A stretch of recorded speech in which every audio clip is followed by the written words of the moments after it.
Okay, so you mentioned, one of your favorite quotes is if you want to change the world, change yourself, right? By Yogananda. And so when we think about it, are many of our greatest frustrations the fact that people are operating with a big ego? Do you think Yeah. that leads to many of our frustrations that, that they're making judgments that they're not qualified to make? In many cases, wrong judgments, and really and professing their judgments as ultimate truth, and hiding their own mistakes while pointing their finger at others. Big So time. absolutely. So one of the things we can do, one way to address that, is to actually address those qualities in ourselves. Okay.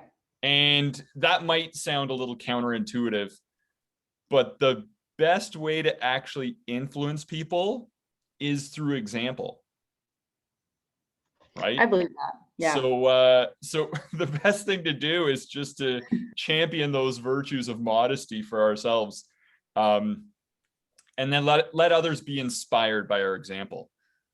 Okay. Right? So first of all, before we even go there, I wanted to have a discussion about why egotism is not a good idea. Before we go into how do we practice humility hygiene, we need to make sure people are actually motivated to go there, right? Because then they'll actually commit to the process. So I like to do just a big brainstorm on, why is living life with a big ego a bad idea? And by egotism, I don't mean necessarily superiority complex. Okay. That's a big misconception. It's not necessarily a superiority complex. It's more or less like an addiction to self-image and claiming more self-importance. Like it has to do more with that as an individual. Okay. Right? And as a result, people are drawn to want to be right rather than do the right thing. They're more drawn to try to hide their faults rather than find and fix their faults, because it's all about impression management. You're trying to manage your impression with others. There's a lot of closed-mindedness involved in this, because to change your mind would be a sign of weakness, right? And then demanding respect from other people and judging other people, like these are all basically the outgrowths of egotism. So why is egotism a bad idea? Let's just turn it into a fun conversation game. We'll do I go, you go. Okay. So actually, why don't you start it off first? Why is it a bad idea?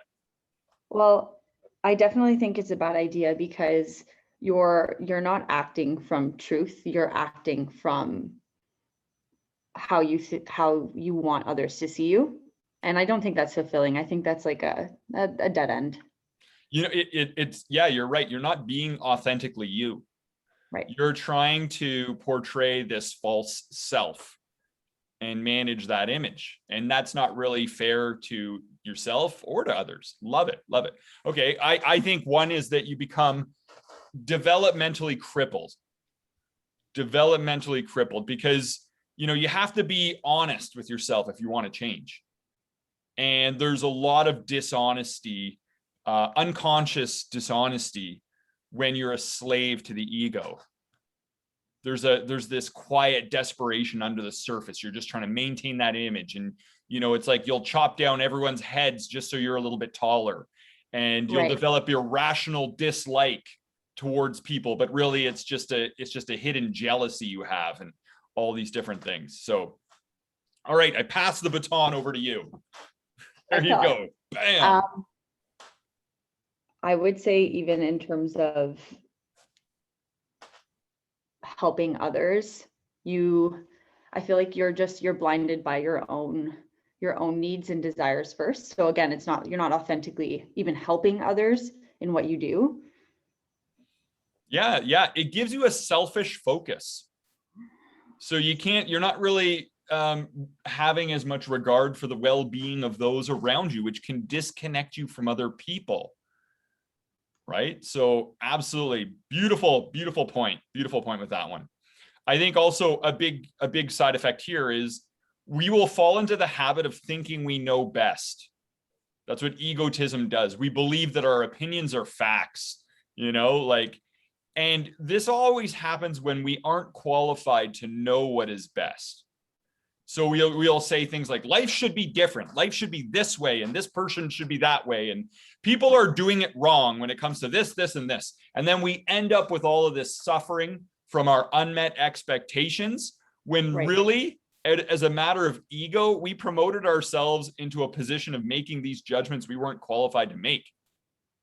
And I can prove it's wrong, because if your judgments don't match up with reality, clearly they weren't realistic judgments. They weren't realistic because they're not matching reality. You're in your own universe, but that's what egotism can lead to. And then there's a whole bunch of suffering that happens as a consequence. All right, back over to you. Even with that, even saying that, just like the byproduct is always like more frustration and unhappiness. So yeah, I've seen that firsthand for sure. Being led by egotism, why it's a bad thing. I think it just creates a lot of like toxicity like in your surroundings too, because it's kind of like you're a pollutant, like you're polluting everything around you because you're living in this like alternative universe of what you think things should be, and you're painting that picture for people around you as well. And even though it might be like unconscious, I think that, you know, there's like a learning lesson in it, but you're polluting the people around you also. So just kind of like being a little bit more or showing some humility and maybe taking a step back would be the better approach. for everybody. Yeah, I love that. And you know, in my own way, I articulate it often as you're creating injustices on those around you through, you know, your emotional sensitivity. You become like an emotional burn victim. Somebody says something and you take it the wrong way and you lash out on them. You know, if somebody tries to give you a little bit of helpful advice, you start to point out all their mistakes and you start to go on the attack. And it's like, and then there's a lot of moodiness that comes with it, you know, and it leads to a lot of suffering emotions like anxiety, because you're trying to maintain this image and there's a lot of pressure on it, panic attacks, despair, frustration, and then self-loathing. Like a lot of people say, I don't have an ego, I'm humble because I'm beating myself up all the time. And it's like, that's actually the ego. You're beating yourself up because you haven't met the ego's ambitions, and you punish yourself for not meeting the ego's ambitions because you're not number one. You beat yourself up. That's actually ego in disguise, right? You're a slave to the ego. It's like that ancient form of torture where the Romans used to tie somebody to the back of a chariot and drag them through the city. That's what the ego can do to us in life if we're not careful. And I like how you said it kind of like pollutes your surroundings. And that's what I find with moodiness, like bad moods. Like a lot of bad moods are really selfish, right? Like if you get down to it, like why would you do a bad mood? Like why is a bad mood a bad idea? Like for basically every reason. You become temporarily brain damaged. Like you become completely irrational in the justice needed to set things right. You become completely selfish, right? And really with these bad moods, it's like throwing a skunk into the middle of the room. It stinks for everybody. Right? So that's what the egotism can do. And I think that when we look back, you know, there's so many examples of lives that were lived pledging allegiance to ego drama. And those lives are just marred with disappointment, resentment, pain. And, you know, if we just take a step back and we look at people in history, famous people and this and that, once things got to their head, you know, pride came before the fall. And you can just see that the historical precedents that this path does not work out. Now, and I would say we would rep this out to fatigue until somebody's like, yeah, you know what? Ego is a bad idea, because people will keep going back to it because a little part of them still thinks it's a good idea. They'll play into the ego thing. So that's why I'm like, you know, to whatever degree you need to get some leverage that you're motivated to do something about this. Also, you know, why is the opposite of ego is going to be modesty or humility, which is instead of looking right and being right, it's all about doing right. You know, it's all about finding your faults and fixing them because you're aware of how much there is to learn, rather than with the ego is all about how much is there to prove, right? It's all about giving credit to others because that strengthens the group around you. And that's the authentic thing to do, because none of our successes have truly been an independent effort. There are others who have shaped us into being the people we are. Others contribute to the society we enjoy that has given us the opportunities we have for all of our supposedly individual accomplishments and achievements. You know, it's all about being open to feedback and redirection and claiming less importance as an individual, but placing more importance on the overall group. That's really what modesty is all about. We're going to judge ourselves instead of judging others. You know, we're going to be open to learn. And modesty really is extreme self-honesty. If you really examine it, like, that's really what it is. We look at it as a low thing, and it's like, no, but that's the truth of the matter, is that as an individual, we're actually less significant than we play ourselves up in our mind, but we're more significant as part of a community. So why is modesty a good idea? Let's do I go, you go, because we want to create some pain associated to the ego pattern, but also some pleasure and reward to the substitute pattern, which would be modesty. So what are your thoughts? Why I think modesty is good. I think it still comes down to like empowering you to do the authentic thing. Like, just there's so much more reward in that in terms of fulfillment for yourself, but also, like we said, you could be a pollutant and impact others in that way. You can also be an example of what true fulfillment is and how you achieve that in your own way. Love it. Love it. So you're going to have better love and connection with others, better progress and development. You're going to be more significant to other people, significant to other people, right? There's a saying, Yogananda said it. It was something like, the more great you want others to think you are, the less great you will be. Mic drop. Like, yeah, think about that, because when somebody's trying to tell everyone how great they are, we kind of think, well, if you were really so awesome, why do you have to tell everyone how awesome you are? Right. You know, if you take a look at like all of like the greats in human history who achieved so much, Einstein, you know, Gandhi, Jesus, like all of these different people, Mother Teresa, like they were all so humble. If those who have achieved so much more than us and were so wise chose the path of humility, who are we to start claiming more importance for ourselves than these individuals did? You know, like, so I think there's something to think about with that. I think, you know, for my, I was basically ranting off of your answer because I thought it was so great.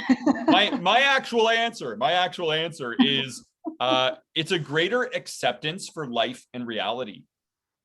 You're actually now engaging with life and reality instead of trying to create this false story, right? Because humility is all about, well, what is the truth, even if it makes me look bad? You know, so it's all about getting to the truth of the matter, acceptance of life and reality, which will ultimately bring a greater sense of comfort and security. People in egotism suffer a lot of insecurity and anxiety because they're not dealing in reality, they're dealing in storytelling. Right. And who wants that added suffering? You know, like I feel like like everyone has a similar goal. It's just that, you know, they might be taking a different route, and that leads to more suffering versus not, right? And that's what modesty is, based on what you were saying. So I'm feeding off of you now. Well, it's a team effort. It's a team effort. Perfect. So, yeah, I mean, basically it's going to lead us, it's going to give us what we ultimately want. If you say, what do you actually want in life? Probably love and happiness. Okay, well, which route do you want to take? Do you want to take this road? Do you think ego will take you there? Or is ego going to be a dead end that betrays you and it's going to be a bumpy road? Let's look at the map before you move forward another day. Right. What is going to bring you to the destination you want? Do we take the path of humility and modesty, or do we take the path of egotism? Well, you're kind of even getting me to think too, just there's like the comparison between like having more significance or being more, like, you know, so. Yeah, and one's all about impression management of this false self. And it really is a false self. And I'll call people out on this. I'll just say, you know, because people get obsessed with their image, you know, and their name and this and that. And I'll just be like, look, straight up, your name isn't even your name. It's just a rumor your parents started. You know, they could have made your name Tyrone Shoelaces, Would you be like throwing that name out there and glorifying it? Like, that's like, no, it's just an accident of birth. Like why don't take so much pride in it necessarily? Like, it's just, it's like being an actor in a play or a Right. movie that actually thinks they're the character they're playing, rather than forgetting who they were before all this stuff. So what we'll talk about today, this brings us to today's topic, which is humility hygiene. And it's a tool that I put together, and it was inspired by a lot of people in human history. The main one would be Francis of Assisi, who I thought was a great example of humility. And he was that saint in Italy that could like talk to animals and stuff like that. And he was more than anything, I think he led a profound example of humility. And we're going to do this drill to make change possible, because humility is self-honesty, and without honesty, change is just not that possible. And we're going to do this to apply modesty more intentionally, to cleanse these self-limiting, egotistical desires and egotistical forces that will tend to get us. Here's one of the biggest things why people will say, okay, well, I need to just drop my ego and everything else, and then they aren't successful. It's because they underestimate the effort, right? A lot of times that's one of the roadblocks. They underestimate the effort. We need something intentional, and we need something with greater dosage and frequency, like taking a healing medicine. You don't just take one pill and you're good forever. Like with breaking down the ego, we need to fulfill our prescription until we've actually healed, right? And the other reason is people aren't successful in overcoming the ego is they overestimate their ability to resist temptation. So they'll fill their head with all kinds of like ego promoting music and media, and they'll surround themselves with company of people that have big egos. And then what happens is the thought habits and logic and reasoning of those individuals gets picked up by your subconscious mind, and it starts spinning around in there, and then it starts coming out through you, right? And it's kind of in the same way that you might start humming a song that you haven't heard in 10 years. You're like, where did that come from? Like, why am I thinking of Len, Steal My Sunshine right now? Like, like I haven't heard that song in forever, Yeah. So those things get into the subconscious. So people will always say, they'll justify it. They'll be like, oh, I'm helping these people, I'm helping lift them up. And I'm like, well, if they can bring you down, then you're not qualified to help them, right? And you're using that as a justification to indulge in all of these temptations of the ego, because that's another egotistical excuse. Oh, I do all these things. I listen, I indulge in all of this mental junk food so I can understand it better. And it's like, no, not if it's affecting you, right? I watch the news, even though it puts me into a bad mood because I need to know what's going on. And I'm like, no, you're not you're doing more hurting than helping. Like, be honest with yourself. So anyway, what we want to do is we want to kind of choose our own adventure when it comes to humility hygiene. We want to choose your own adventure. And the way we're going to treat it is like this. Similar to needing to have a shower because we built up dirt and grime on our bodies over time. We need a humility practice to cleanse the stinky, dirty, grimy, egotistical stuff that builds up in many unseen ways. And it's not obvious, but it does build up in many unseen ways. So we need hygiene for that. Yes. We need to be intentional with that. Like, too many people leave this to chance. And then so many lives have been disappointing in a way, disappointing to the individual. I'm not judging them as disappointing, because they haven't been inspired to do the things that inspire them, because it's like a kid playing with their mud pies. It looks childish. Like, people are playing with the ego drama. It's like, come on, that's so childish. Like, you're going to grow out of that thing, like, and do something more meaningful than ego drama. Right? They're holding on to their toy. Exactly. So I want to talk about some of the ways that ego shows up, and then we'll come up with some solutions around it. Okay. So I'm going to just rhyme off, and I almost do this as a bit of an assessment on how ego might show up. And then we want to come up with some humility kind of antidotes or counter statements to whatever areas we're struggling in. So one is addiction to self-image, talking about ourselves, me, my, I, like, and you'll notice this in conversation. People are just like me. How many times they mention themselves in a conversation, right? Like, Oh, I've seen this so many times. yeah, talking about themselves, showcasing what they've done, excessive self-focus. In fact, this is how researchers measure narcissism. How many times do you use those terms, me, I, or mine, in a conversation? And they measure it. And that's how they define a narcissist. And it's funny because there was one individual who boasted about their humility, okay? And I was there when they were boasting about their humility, but in that conversation, I think they referred to themselves about 27 times, and didn't care about anyone else. And this is somebody who others think is very narcissistic, but in their own worldview, they're very humble, actually. And they're humble because sometimes they beat themselves up, and that takes humility. And it's really that they have a frustrated desire. Their desires for the ego ambitions have been thwarted. So they're confused on what that is. It's not actually that you're humble. Okay. So that's one area. Addiction to self-image is a very common one. You might see people, on social media, they might be just obsessed with themselves and their image and whatever. And who knows, a million selfies, whatever, right? Love them anyways. Who cares? And love them anyways.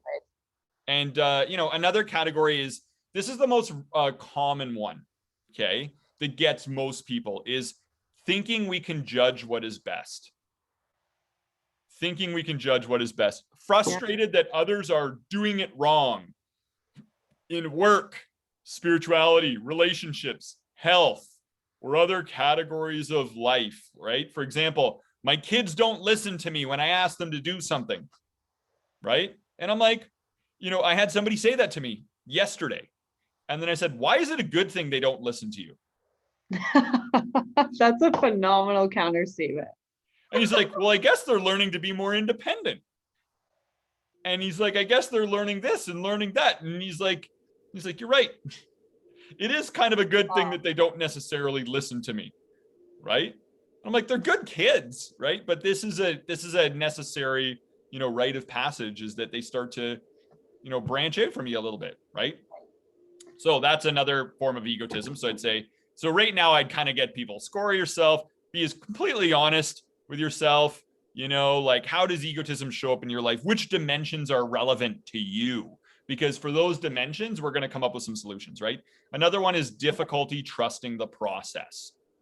Difficulty trusting the process. So feeling like you need to be the savior for other people because you're not really trusting the process, right? Feeling like things should be happening on your timeline instead of the natural time it takes. Like, what's wrong with these people? They haven't changed yet. Like, this is, and getting frustrated with it. And it's like, hold on. Do you remember how long it took you to change some of your points of view in life?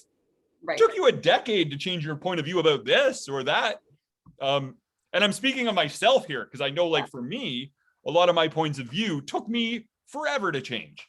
Right. Right. So I'm like, I need to catch and correct myself if I do this, because, I've easily forgotten how long it's taken me. And, so another category might be judging, resenting, criticizing, or getting frustrated with others, which is kind of like a little bit of thinking we can judge what is best.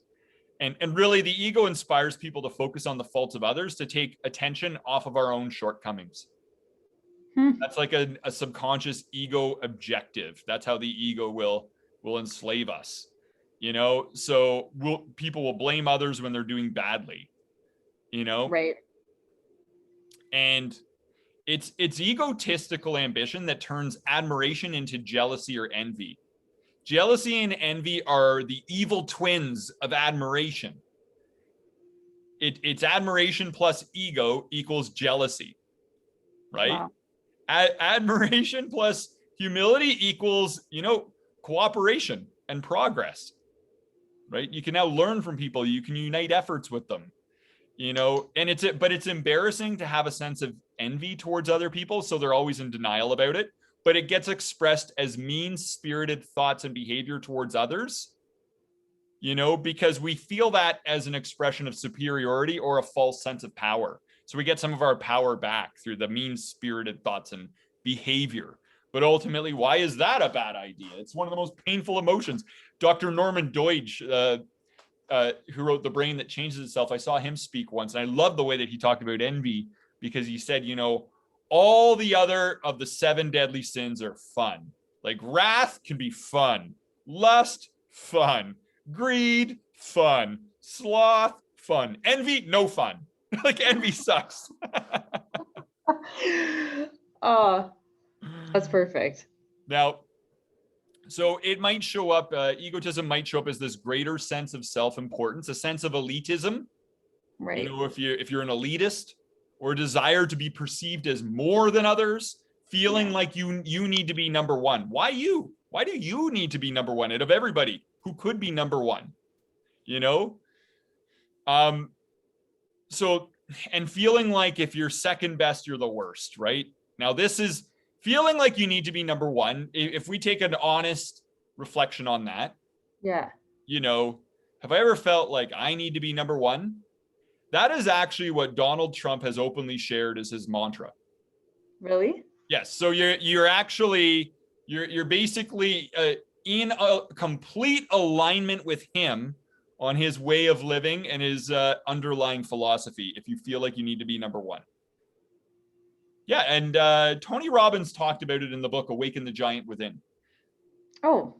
Yeah, and that Donald Trump felt that if you're number 2, you're nothing, right? Hmm. So another thing is feeling entitled to more than we are receiving from life. So like thinking like my greatness has been blocked and this and that, like that's all egotism, to be honest, right? Self-criticism is often egotism, being tortured by our unmet ambitions, selfish ambitions.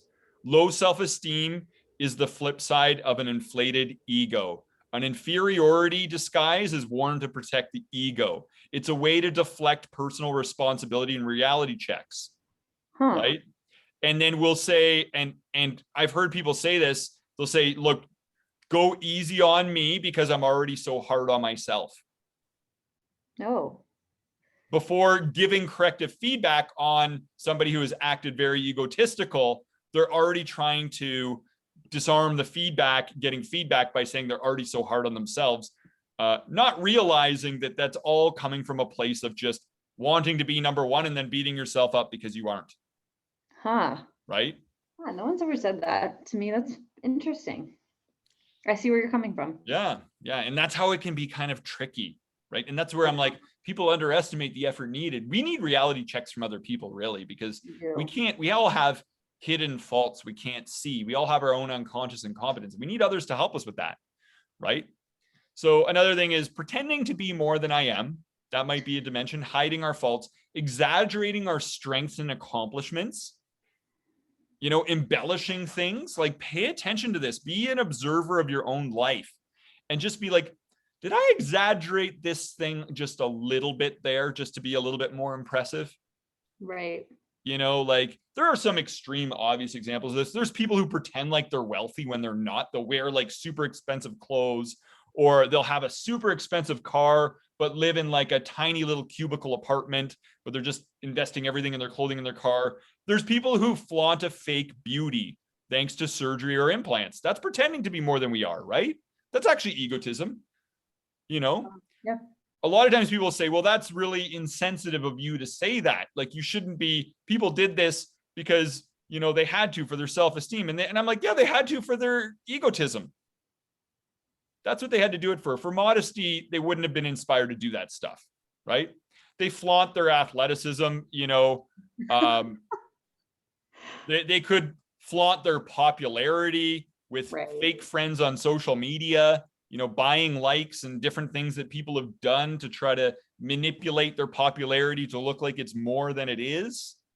Doing these manipulation games like, follow me and I'll follow you, and follow these people and then we'll get 5 other people to follow. Like, there's a whole bunch of stuff out there, and I'm just like, this is a lot of just being a slave to the ego, right? Like, and then we can ask ourselves, do we want to be a part of this drama? Is this the way you want to live your life? There's an opportunity cost. If you're doing this, what aren't you doing? Are there other important things you could be doing in your life? Basically these inauthentic attempts to push the agenda of self-gain and self-importance, right? boasting, and another dimension is boasting, bragging, or flaunting your accomplishments. You know, really humble people, they place the focus on inspiring others on how good they can do.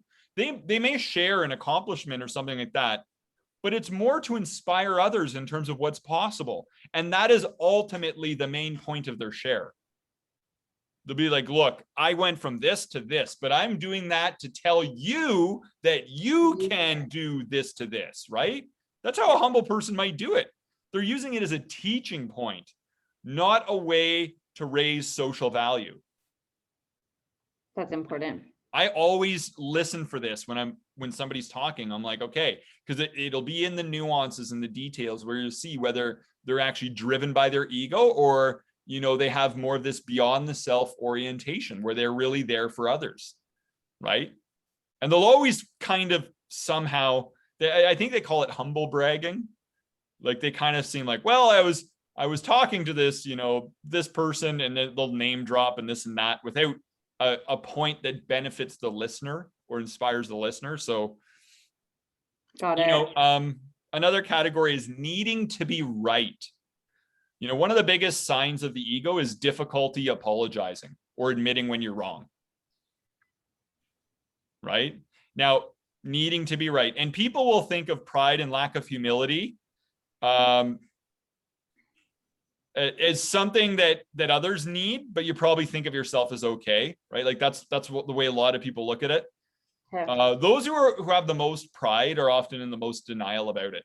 That's why with like Alcoholics Anonymous, they say like denial is the first sign, because a lot of times it is the suffering consequences of egotism that might drive somebody to want to escape reality. And so they escape reality by jumbling their circuits with booze, right? Or they escape that harsh judgmental voice inside, which is really the unrelenting ego. Ego, yeah. Like, you were supposed to be more than this by this age, you know, you should be married by now and have a top level executive job and this and that. And it's like, wait, that's all BS. None of that's real. Like, that's all a fake storyline meant to sabotage you, right? You know, feeling proud of what we've done as an independent accomplishment. You know, the truth is we should be grateful, not proud.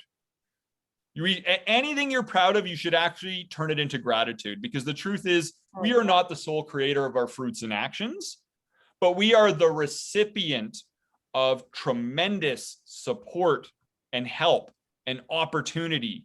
And that's what those individual accomplishments really represent. They're a trophy of gratitude we should be having towards others that enabled us to have that experience.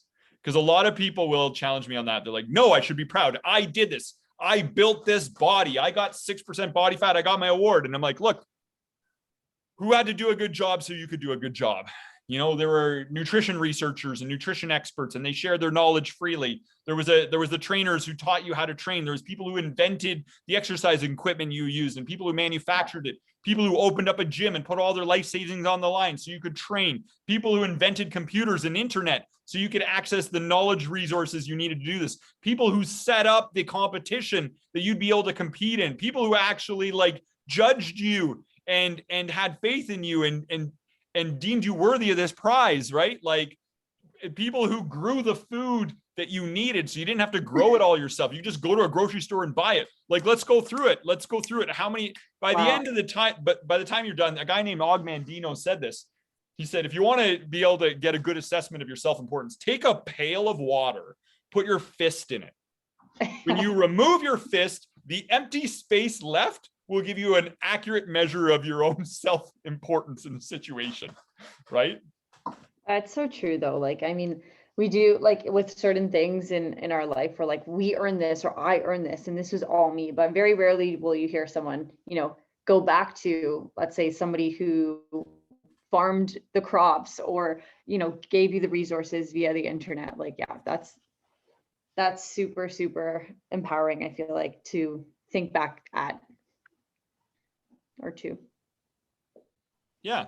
And Amazing. and a lot of times this is kind of like it's like a sixth sense moment when you kind of like see reality for what it's been the Right. whole time and you didn't know it, right? And like a lot of time people even credit themselves for their own thoughts and ideas, and they're like, no, I thought up this and I thought up that. A lot of times people take credit for the thoughts and ideas of another. You know, they'll throw a quote out there and then they'll like take credit for it when it was actually somebody else that said it, and this and that. I call it being a wisdom bandit. And the ego inspires people to do this to level up in public perception. It's all about impression management, right? I actually don't really think that any thoughts I have are all that original. Personally, I think that good thoughts and ideas and good principles are timeless and classic and belong to everybody. And when I come up with something that might seem like a great idea, it's been inspired by others who have shaped the way and inspired the way I think. Right. Indirectly, it may not be directly, like I might come up with a way of saying something, but even then I'm like, you know, I wouldn't have even thought of connecting the dots in that way and articulating it and valuing that principle if it weren't for countless beings before me. Right. Yeah. So once we take a look at all these categories, we want to kind of break down like which dimensions are most meaningful so that we can put together a list of things we can remind ourselves daily. I actually have a list. Do you want to see it? Of course. This is my personal list. Okay. I wrote mine here. And I got like this is some of the ideas I had before I went with like the ideas I wanted to use in case I want to switch some of them out. And I'll tell you what my humility hygiene is. These are the 5 items I say to myself every day. The idea is to say it twice a day, but because I leave it at my workstation, I'll look at it and I'm reading it. I'm reading it like I'm showering all day long if I can, because I don't want to make things stinky for other people by having an ego. Right. So the first thing I tell myself is the universe is infinite and so is my ignorance. That's a good one. And I'm proud of that. I'm proud that I am infinitely ignorant. And why do I tell myself that? Because it's the truth. It's absolutely the truth. There is so much going on in the universe that I have no idea about.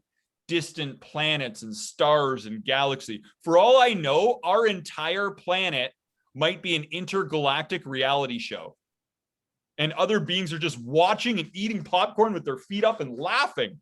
And they're like, look at those spiritual beings that incarnated and put on those flesh suits. And they're taking their lives so seriously when they're just a bunch of like primates. Like, look at that. You thought you were so important. That's so funny to me. And then they're like, oh my gosh, the Leafs lost to Montreal in 7 after they're up 3-1. And everyone thinks it's the most important thing in the world. I'm like, that for all I know, that's what's going on. Okay. Oh my God. You know, but why do I tell myself this? I tell myself this because when I stay in touch with that insight, it makes me open-minded. Of course. And it makes me open to other perspectives. It makes me open to being wrong. And I wanted to develop that quality. I didn't want to leave it to chance and default. Because a lot of times people just think, I'm going to let things happen naturally. I'm going to be myself. And it's like, no, that's not really the same. If you want to let things happen naturally and be yourself, you're just going to go to the washroom and defecate wherever you feel like it, because that's what comes natural. No, you got to train the unnatural stuff that's good for everybody. Right. So and we laugh because that sounds like disgusting, but also what's stinkier and more repulsive is a big ego. Like, to me, that could be so repulsive. People are like, oh, that person has a massive ego. Did you see them just walking in the room and start bragging and boasting and putting down everybody? Like, you know, so it does stink. Yeah. All those natural things aren't really us. You know, our thoughts on what's natural is usually contaminated by ego, by, you know, our own insecurities and greed and our own biases and stuff like that. So it's like, no. You need to just train out, do the unnatural until it becomes natural. Right. That's the idea. So tell yourself these things. So that's my number 1. The universe is infinite and so is my ignorance. And that's why I tell myself that. Okay. Now, another thing I tell myself is I never truly know what is best. I never truly know what is good for me, right? I don't know when the universe is doing me a favor. Sometimes things in life that seemed like a curse at the time were actually a blessing, right? So we learn a lot more through our failures and disappointments. That's what gives us the strength in which we have our successes. Right. Right. So oftentimes we confuse our personal preference. We don't want to deal with discomfort. So we make a rule that this shouldn't happen. Right. So I try to keep that in check by just reminding myself that I don't know what is best for me. Like some bad things just happen to me out of nowhere, seeming injustices. I'm like, for all I know, this could be the best thing that's ever happened to me. I just don't know it yet. Right. Right. So it allows me to really accept these things that come up in life that might be otherwise challenging, major life changes when they happen out of the blue. I'm like, I don't know what's best for me. I shouldn't judge this like, oh, this shouldn't be happening right now. Like, you know, that like these two people should have stayed married. Like they shouldn't be breaking up. That might actually be the best thing ever for both of them. Now they have to both redefine themselves. They got a second chance at life. Right? Because they've been living like psychological fossils in these identities and routines and habits and self-limiting behaviors, like mechanical robots living every day the same, always falling into the same pits of misery, right. Like walking in and falling into this with their thought habits and their actions. Like that might be the best thing in the world for them, for all I know. Right. So yeah. I never truly know what is best. I never truly know what is good for me. I tell myself that just so that I don't fall into a reaction of resisting reality because it doesn't meet my preference. My preferences are completely confused and always had been, right? It's kind of funny. This is part of the comedy, right? Yeah. So I actually had I had some time when one of the things that I'll do periodically, I could probably do it more often, is I seek out complete unrestrained feedback just from people. Just tell me like straight up everything I could do better. You won't hurt my feelings. I'm going to be nothing but grateful, and I'm going to consider all of it because I know that it, you know, there's truth behind anything you're going to tell me, right? And the truth of the matter is, like, this hasn't happened. I haven't asked somebody for feedback and they just kind of roasted me with a whole bunch of fake things. But if it did, it would be truthful because then I would know how other people think. Right. But anyway, so I get people to give me feedback. And the last round I did this, the big thing was that I need to better relate to the realities of other people. I need to better relate to the realities of other people. My wife actually told me this because she's like, people ask me, because people see you and you seem to be in a good mood all the time, right? Like you seem to be able to have the right things to say at all the right moments of life and everything. And so people are like, what are his flaws and shortcomings? So this is really what it is. And it's so funny because sometimes I would think like people should be progressing faster than they should. I'd be like, isn't it obvious? Like, I thought we talked about this. Ego's a terrible idea. Why are we going backwards? And I'm like, I'm not relating to the realities of other people, because based on everybody else's worldview, everything they're doing is appropriate. Every thought and action was the best thought and action for them to make at the time. Yeah, you said that to me before too. Yeah. Yeah. Even if they knew there were consequences, they still, a part of them thought it was the best thing. And that's where I'm like, no, I'm not respecting their reality. Yeah. If I'm not respecting these things, or if any way, you know, like a lot of times I expect people to be more advanced than they are. And I don't mean that in a condescending way. I mean that I expect I kind of anticipate an unrealistic rate of progress from people. Right. Because in my own reality, I think it just makes sense. Like, I'm like, this is simple. It makes sense. Why do things the other way right now? But, you know, I'm not acknowledging and validating other people's reality. So that's my biggest one right now that I'm working on, until I know probably there's some fault I don't even know about right now that's probably even bigger than this. But I need to better relate to the realities of other people because I've already done enough damage. So I tell myself that because I've already done enough damage, I want to remind myself that, that I have made mistakes and that I've judged inaccurately, or, I've perceived things inaccurately, because that's going to inspire me to keep making progress and to keep focusing on working on myself.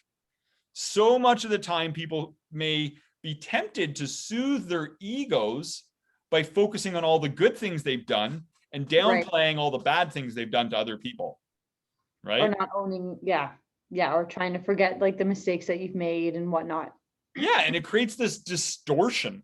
It's like in your reality, what you focus on creates your reality to you. So if you focus a lot more on the good things you've done and you're not acknowledging the injustices you've created on other people, then you're creating this distortion, and then you become a legend in your own mind. And that's how the ego starts to build up, because you think you rate yourself higher than you are. And you don't think self-improvement is as necessary because you think you're a legend, right? Right. And then you think your greatness is blocked. And then every day you become moody because you're not living the life that you feel entitled to as a legend in your own mind. And this is what can be behind a lot of moodiness. It's like if somebody's moody, I could be like, things should be a lot different than they are right now, shouldn't they? Yeah, they should be. Right? Because their expectations are no longer realistic. They've got delusional expectations now. How do I know about this? Because I've done this. I've done it, right? Ask me how I know it. Know? So I've done all these things. I've done all these things. I got a PhD in making mistakes in life, right?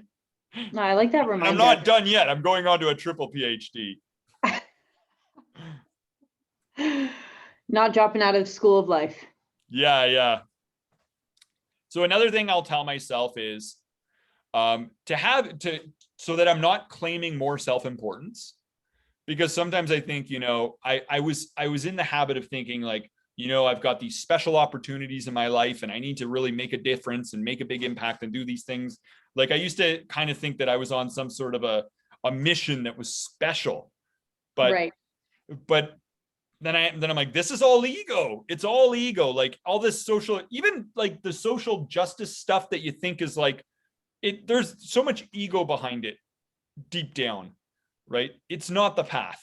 It looks like the path. It's hard to argue against it, but all these different things.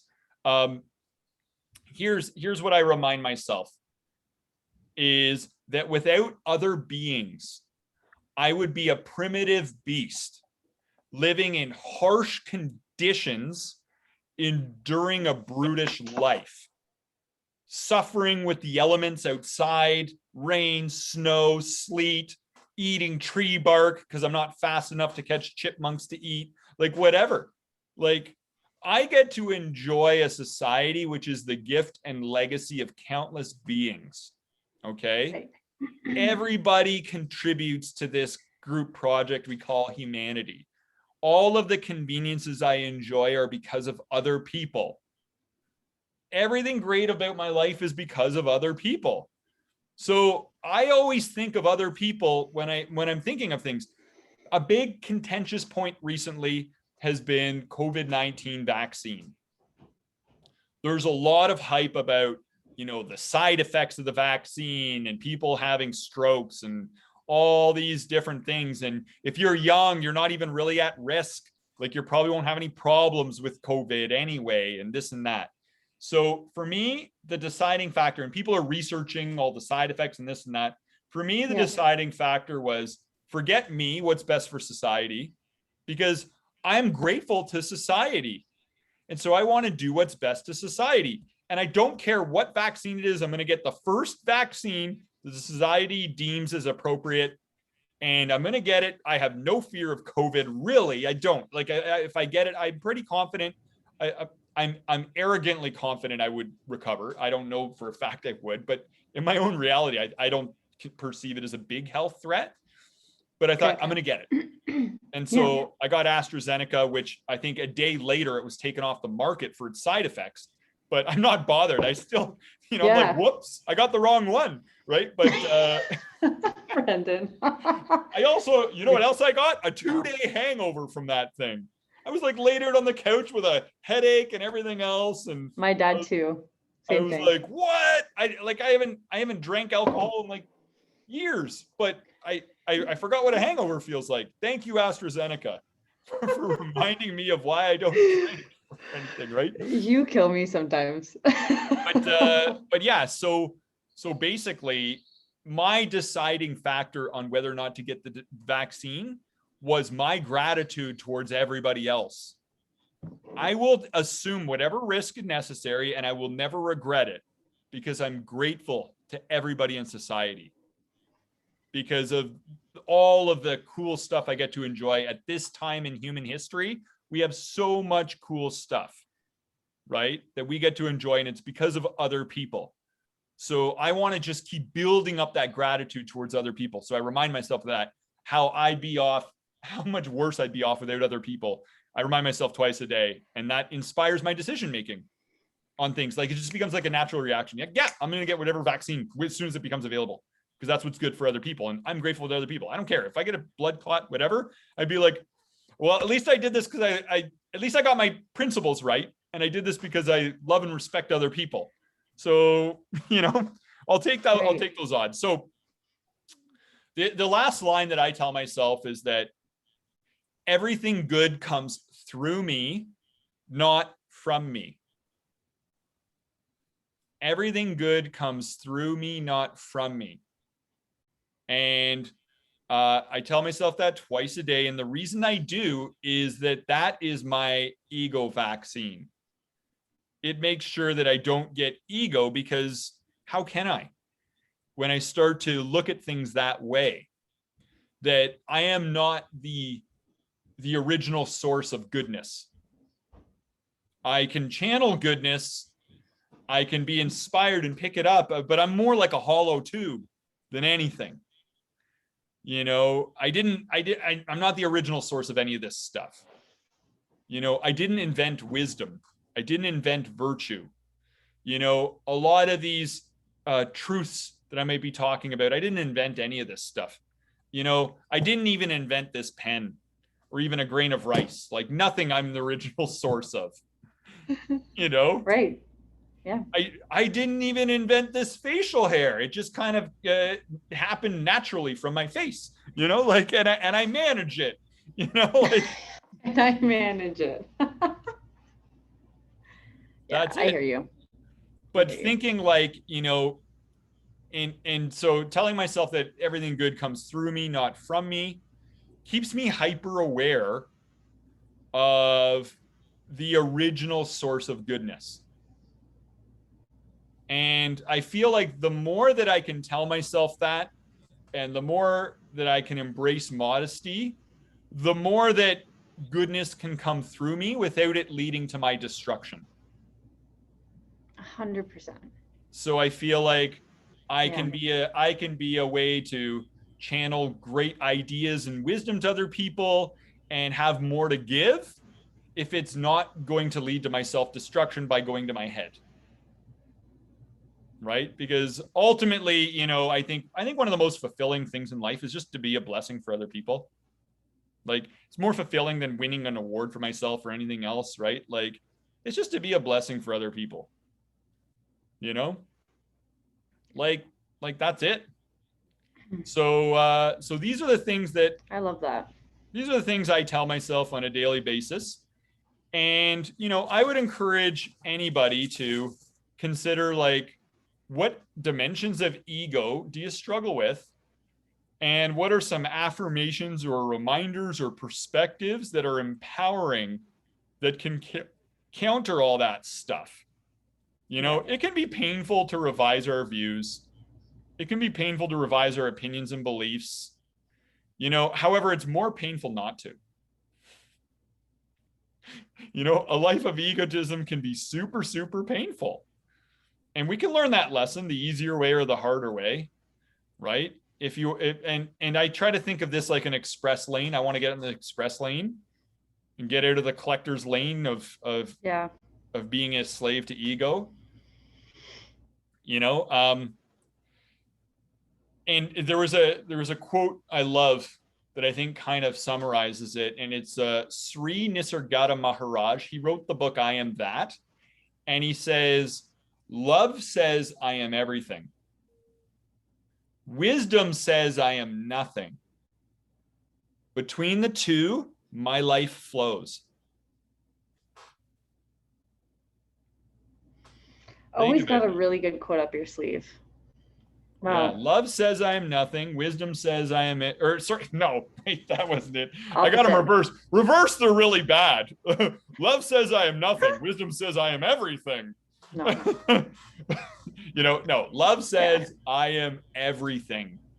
Seeing everybody else as a part of your greater self. Seeing the unseen the unseen ways we're connected. Usually this stuff is beyond our everyday awareness, right? That's like, I'm like, I didn't have to knit this shirt today. I'm like, imagine I had to spend all day long, like making my own clothes like Gandhi did. Gandhi did that. I'm like, that doesn't leave a lot of time for other things, you know, like. Especially if I'm knitting. Oh yeah. Like I'm literally just going to take a potato sack and punch 4 holes in it. 2 for arms, 2 for legs. Like, that's what I'm going to do. I'm going to be like, I don't got time for this.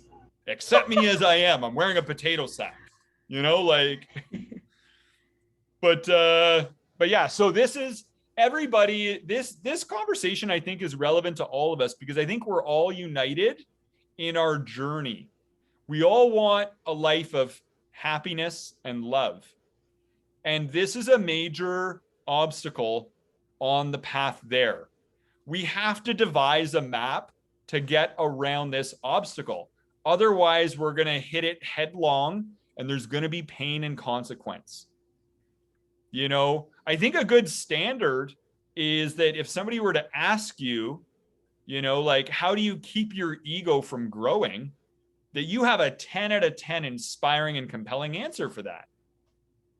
Because that's one of our greatest responsibilities as an individual in order to be able to really do the things that inspire us in life. For sure. Right? At the end of the day, nobody really wants to be Scrooge McDuck, having your vault of gold coins you swim around in. You know, at the end of the day, that doesn't give us the emotions that we really want in life, which usually involve being significant to other people and having that sense of love and connection with others. Like, at the end of the day, I think this is a path that can take us to the destination we really want, which is real long-term happiness. Not those hollow victories, the shallow happiness that doesn't last, you know, the poisoned honey that's kind of like sweet initially. As Yogananda would say, poisoned honey, because it's sweet initially, but it destroys your insides. Like, that's what ego can do. It feels sweet. Yeah, I bragged. I feel powerful. I feel awesome. Meanwhile, we're destroying ourselves. So anyway, what are your key takeaways from today? How might you apply this moving forward? Well, I think a lot of the points that you had mentioned in terms of like being aware of where like the ego is coming, like even in the terms of your conversation with people and being wary of how many times you're referring to yourself versus actually listening to them. I think that is so large. But for me personally, in terms of like the categories that you mentioned, I think one of my greatest areas of opportunity is understanding that I don't know what's best. I think sometimes when we're listening to others, although we might want what's best for them and think we know that, I think it's really important to kind of take a step back and understand our qualifications and that we don't meet that. We're not able to predict that for somebody.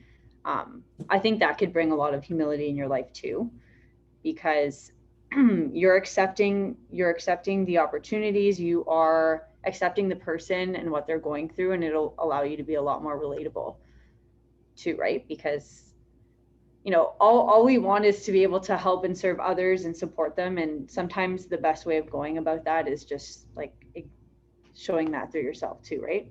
I'm not qualified. That could be like one of my first statements. I'm not qualified to know what's best for you. That could be something I remind myself of, for sure. Yeah, you could say that we're not really qualified to judge what is best, Yeah, but we can always do the best we can with what we know. 100%. So that's how I'll frame it to somebody. I'll say, look, from my experience, the best thing to try from my experience is this. But, as I mentioned to you when we started chatting today, the universe is infinite, and so is my ignorance. So take it for what it is. But from my position of minuscule wisdom, here's what I think we should do. Right? Like 100%. I think that's a great point. Like, identify your opportunities, reinforce them.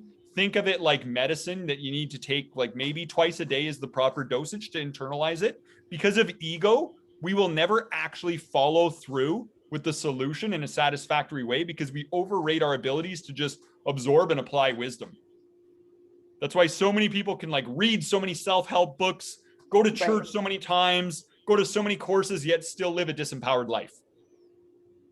They're not absorbing because the ego has never said, you got to assess the way that you're doing this and you got to be better, Yeah.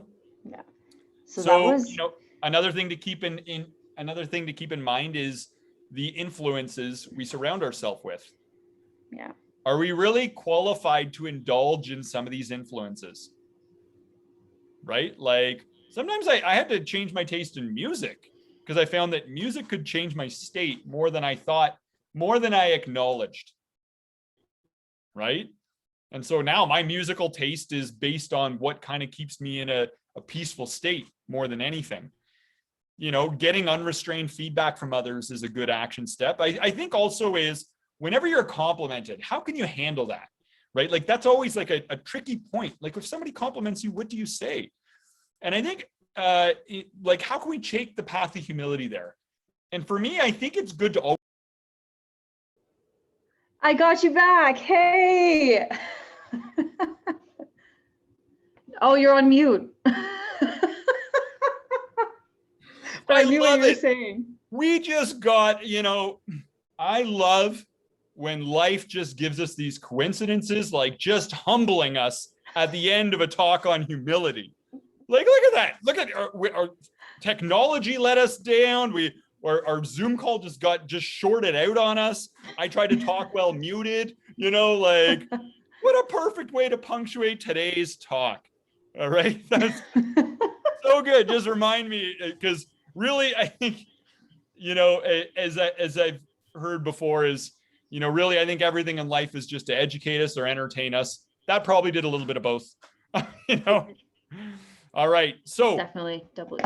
I think, when somebody does compliment us, I think it's good to receive it. Thank you. Don't try to like deflect it because they want to give you something. You should receive it.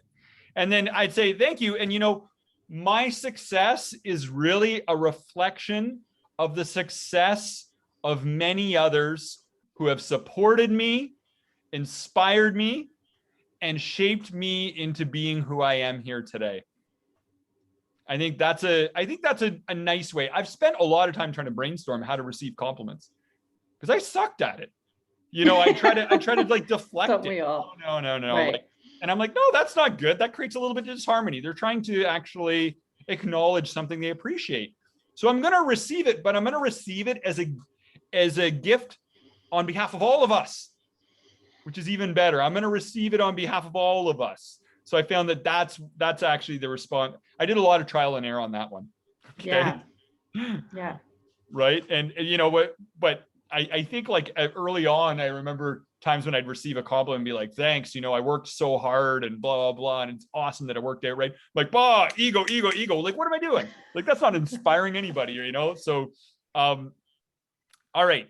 So today has been a huge gift you've given to everybody who's going to watch this talk and benefit from what we've all co-created here today, including the people at Zoom, who we love anyways, even though their technology shorted out, or that's just an arrogant judgment. Maybe it was the internet people that caused that, or maybe it was me in some other way, shape, or form. But this entire talk is a collective effort from countless beings behind all of this stuff. But I want to thank you for your part in it. and being open and vulnerable to share with other people who might benefit, because ultimately we care about strangers. Yes. So if you're watching this and we don't know you personally, we actually really care about you. We know what you're going through. You're going through the same emotions we go through in life. We go through moments of sadness and wanting to make our friends and family happy and wanting to be better and all these different things. And we're all on that journey together, and we're all just trying to find our way in the darkness. And, as we find our way, we want to shine the light there for some other people and help them avoid some painful missteps they might take, because others have done that for us. And I think that's the way that all of us in humanity can navigate forward. We've all come from the land of oblivion. We don't know who and what we were before this life for the most part. We're all just trying to figure it out as we go. And we're all united in that journey. We all are mutually bonded in that shared struggle. So we have nothing but love and respect for you and no judgment as you move forward. We're all just doing the best we can with what we know. And when we know better, we do better. All right. Awesome. Let's do a go team on 3. You ready? Ready. I'm going to go left hand today. We're going to change it up. I'm going to go right hand. Let's do this. Are you a lefty? No, but I just do fist bumps with my left because I use my mouse with my right hand. True. All right. All right. 1, 2, 3. Go team. Go team. Thanks, Brendan. All right. Take care.